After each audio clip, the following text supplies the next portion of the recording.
안녕하세요. 매일매일 행정법 정인영입니다. 자, 오늘 금요일이에요. 6월 21일 금요일입니다. 내일 지방직 시험이 있어서 마음이 급하신 분들도 많으리라고 생각됩니다. 내일 꼭 시험 잘 보시고요. 오늘 그냥 가볍게 이 문제 한번 보고 들어가시는 게 어떻겠습니까? 자, 너무 어려운 문제나 이런 걸 할 수가 없어서 문제를 좀 선별을 쉬운 문제를 했어요. 또 금요일이잖아요. 간단히 보고 그다음에 마음 또 굳게 갖고 우리 이럴 때 필요한 게 유리 멘탈이 아니라 강력한 나는 찍으면 붙는다. 나는 찍으면 맞는다. 나는 공부 열심히 했다. 꼭 기억하시고요. 여러분 잘하셨어요. 자, 내일 가서 잘 보시고 여러분의 실력을 10분 발휘하고 오십시오. 자, 여러분 오늘 매일 행정법 정인영 스타트 한번 가볼게요. 금요일입니다. 가봅시다. 자, 행정규칙이라는 설명으로 옳지 않은 거. 자, 기본적으로 행정입법이라고 하죠. 형식적으로는 행정 맞습니다. 형식적 의미로 따지면 행정이지만 실질적 의미로 따지면 의미로 본다면 이거는 행정이 아니라 입법에 해당됩니다. 따라서 행정과 입법, 형식과 실질이 일치하지 않습니다. 행정부가 하는 입법은 원칙적인 모습은 아니에요. 예외적이에요. 항상 예외는요, 법적 근거를 두고 또 요건이 엄격하다는 거. 원래 입법부의 입법이죠. 입법에 해당되는 법률. 자, 여기 있어야죠. 법률요구. 그러고 나서 행정부가 입법에 따라 집행을 합니다. 집행. 자, 그런데 문제는 이 집행을 하기 전에 법률이 있어야 되는데, 그래서 먼저 존재해야 된다. 이렇게 되는 거죠. 그래서 행정부의 집행은 거기에 따라간다. 그래서 이걸 어떻게 보면 뗄래야 뗄 수 없는 건 마찬가지예요. 있어야 가고 없으면 안 가니까요. 뗄래야 뗄 수 없는 관계잖아요. 자, 그러면서 뗄래야 뗄 수 없는 건데, 다만 입법부가 하기에는 입법의 홍수시대 이렇게 표현을 해요. 제가 말고 교수님들이. 입법의 홍수시대에서 입법부의 능력은 점점 따라갈 수 없게 한계가 많아졌다. 입법의 홍수시대에 한계가 많으니까 입법부가 입법을 다 못한다는 거죠. 그래서 이럴 때요, 전문 입법의 보충 필요성은 증가되고 자, 입법부 스스로 입법의 한계는 너무 많아지니까 어쩔 수 없이 입법부인 입법으로 못하니까 이렇게 행정부 보고 입법을 하라고 위임을 하는 거죠. 자, 이럴 때 포괄 위임을 원칙적으로 하지 않습니다. 안 합니다. 개별구체로 위임을 해야 돼요. 왜? 그럼 입법부 자체가 사라지는 거잖아요. 그러면 법치주의, 권력분립을 한 취지가 몰각되는 거예요. 그래서 개별구체로 위임을 통해서 행정부의 입법, 이럴 때는 헌법적 근거를 둔다. 왜? 예외니까 헌법적 근거. 그래서 헌법 75조 시행령, 대통령, 위임명령, 집행명령, 그 다음에 95조 시행규칙, 심지어는 시행규칙에 뭐도 있다? 자, 재임에 관한 근거도 마련돼 있죠. 재임도 있어요. 재임.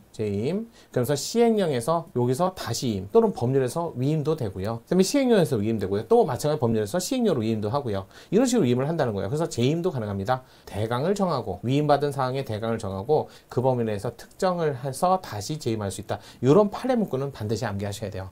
이렇게 해서 시행령, 시행규칙. 다만 본질적으로 원래부터 있었어요. 근데 그거는 현대적 의미에 점점 입법 홍수 시대에서 나오는 게 아니라 고전적 의미 이렇게 해서 뭐냐면 고전적 의미로 그냥 볼게요. 자, 고전적 의미로 이렇게 보시면 돼요. 그래서 고전적 의미로 행정 내부에서 통일적 사무 처리를 위해서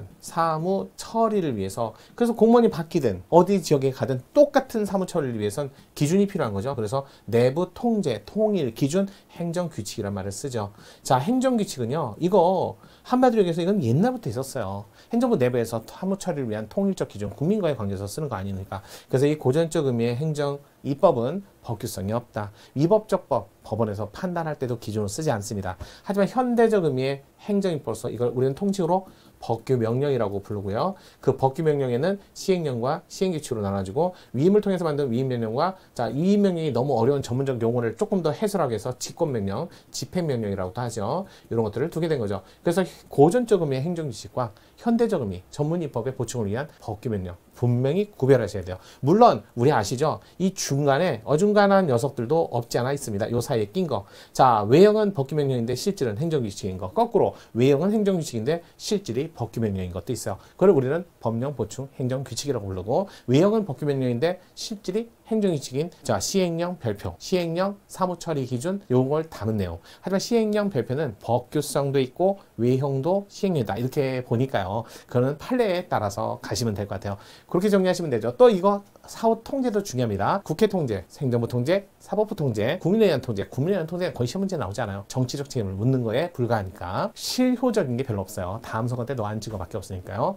자, 그런 것들을 좀 망라해서 여러분들이 판례만 조금 섞으면 행정입법은 완전히 정리가 될 것 같아요. 한번 문제 볼게요. 자, 문제는 행정규칙에 관한 문제였어요. 설명을 옳지 않은 거. 행정규칙은 기본적으로 아무런 말이 없으면 법규성이 없어요. 법규성이 없다는 것은 외부적 효력을 두지 않는다, 이런 뜻이지 효력이 없다는 거지 내부적으로는 당연히 쓰죠. 내부적 규율이니까 내부적 효력은 있어요. 효력은 있다. 쉽게 해서 사법부나 국민에게는 구속력이 없다는 거죠. 구속력을 갖지 않는다, 이런 뜻이니까 좀 정리하셔야 될 것 같아요. 1번 행정규칙, 특별한 사정에 없는 대외적 국민으로는 법원을 구속하는 힘이 없다. 그냥 바로 나오네요. 1번 맞는 지문. 2번 처분이 행정규칙에 따른 것이면 적법성이 보장된다. 위법적법을 할 때 쓰지 않는다니까요. 행정규칙은 처분의 위법적법을 판단할 때 쓰는 게 아닙니다. 요게 보장된다. 틀린 지문. 3번 처분이 행정규칙을 위반했다 해서 그러한 사정만으로 곧바로 위법. 아니 뭐 3번이 해설이네 뭐. 4번 행정규칙에 따른 처분의 적법성 여부는 상위법령 규정과 입법 목적 등 적법한지 여부에 따라. 왜?